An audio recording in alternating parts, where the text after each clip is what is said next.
JJ, it did seem like you got the response from energy, competitive standpoint. But is the late game execution, or is there frustration kind of shades from the Orlando game? How do you put all that together?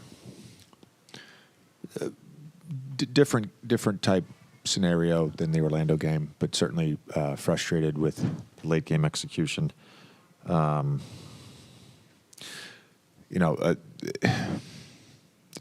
Turnover.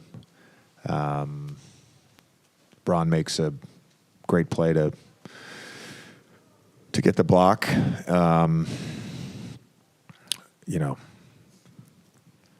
Wasn't exactly the right sort of angles and screening that we had sort of done many times, in practice, one of our end game, get the ball in plays. And I think the concern when you run that is when AD comes back towards half court, that's not what you want ideally, because then he's sort of in a trappable spot versus catching it in the middle of the floor. And then, they did a good job just in pursuit of the basketball on the jump ball. And then, I don't know if it was the communication or whatnot, but, we messed up the red with Trae Young. Left him open, so. So are you wanting to blitz him there to get the ball out of his hands ideally, or? It was discussed with the group. Yeah, no, we weren't. It was just a normal red scenario like you would do a million times end game. Thought Gabe defensively was really good. I thought a lot of our guys really competed on that end.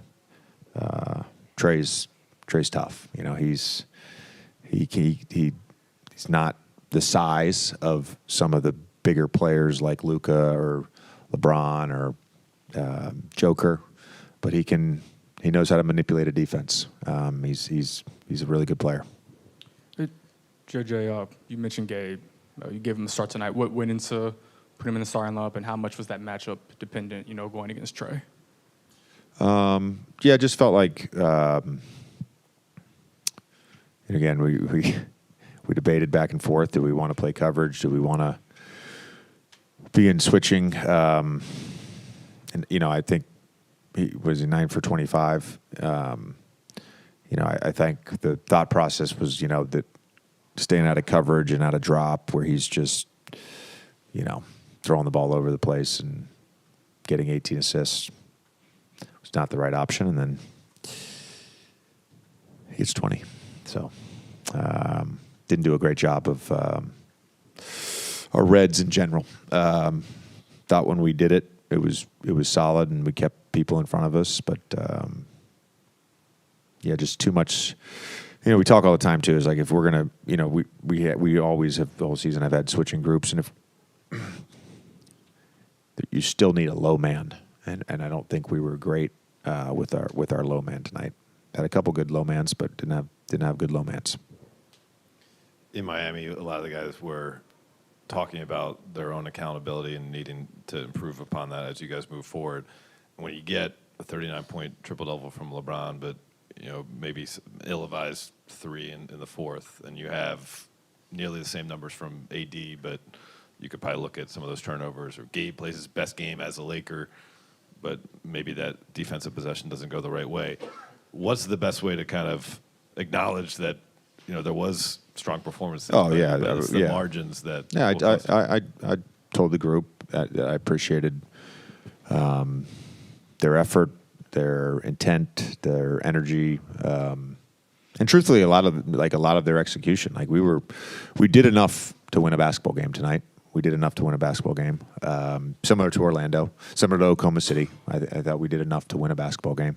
And I'm very appreciative of that. And you can like build on that. You can, adjust and scheme and maybe tweak some things late game. That stuff you can build on.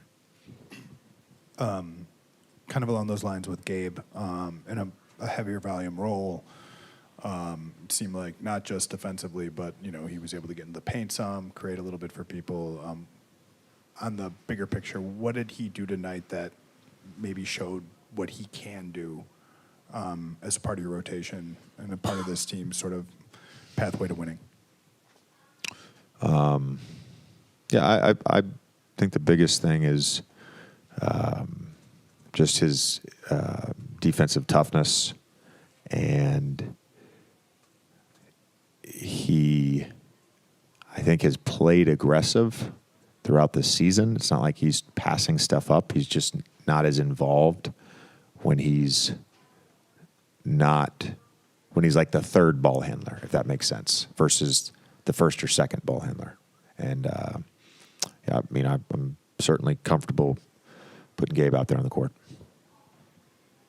JJ, you guys now return back to LA for nearly a week. You have the game on Sunday. It was a 2-week road trip, let's be honest. Yeah. It was a 2-week road trip. We had to stop in LA for 36 hours. Yeah. So what can that do for the group in terms of having a little bit of a break after the Sunday game and just being in LA now for having a little bit more stability there in terms of just resetting and kind of figuring out the stretch? We got to turn around and play a great game and go beat a really good Detroit team. Or, I'm sorry, Portland on Sunday. And they're tough and they play fast and they have athletes. Like, again, a lot of the stuff that has given us issues this year in terms of just their movement and quickness and all that stuff. So we got to do it on Sunday.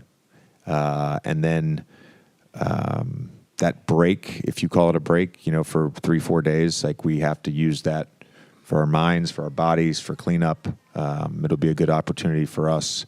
But I don't necessarily think the reset starts Monday, in terms of kind of focusing on us, our bodies, our minds, our execution, all of those things.